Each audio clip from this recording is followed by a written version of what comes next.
ಕೈ ಮೇಲೆ ಆತನದ್ದು ಈ ನಟನದ್ದು ಎನ್ನಲಾದ ಒಂದು ಹಚ್ಚೆ ಇತ್ತಂತೆ. ಹೌದು, ಹ? ಅವ್ರ ಹೆಸರನ್ನ ಹಾಕೊಂಡಿದ್ರು, ಹೆಸರೋ ಫೋಟೋನೋ ವಾಟ್ ಎವರ್ ಇಟ್ ಈಸ್ ಇತ್ತಂತೆ. ಅದನ್ನ ತೆಗೆದಿರೋದು ಅಂತ ಹೇಳ್ತಿದ್ದಾನೆ. ಸುಟ್ಟಿರೋದು. ಅದೇ ತೆಗೆದಿರೋದು ಅಂದ್ರೆ ಸುಡೋ ಮೂಲಕನೋ ಚಾಕೋಲೋ ಎಂತದ್ರಲ್ಲೋ ಒಂದು ತೆಗೆದಿದ್ದಾರೆ ಅಂತ. ಅದೇ ರಿಯಲ್ ಆಗಿ ಮಾಡ್ದಂಗೆ.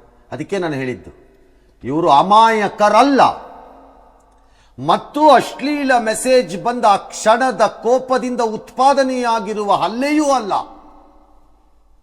ಇವರು ವೃತ್ತಿನಿರತ ಪರಿಣಿತರು, ಪ್ರೊಫೆಷನಲ್ಗಳು, ಹಾಗೆ ವರ್ತಿಸಿದ್ದಾರೆ, ಟ್ರೈನ್ಡ್ ಇವರು. ನನ್ನ ಪ್ರಕಾರದಲ್ಲಿ ಅಬ್ಸಲ್ಯೂಟ್ಲಿ ಕ್ಲಿಯರ್. ಅದು from stage by stage they have gone on attack ಅಲ್ಲಿ. ಒಂದೊಂದು ಹಂತದಿಂದ ಹಂತಕ್ಕೆ ಹೋಗಿದ್ದಾರೆ.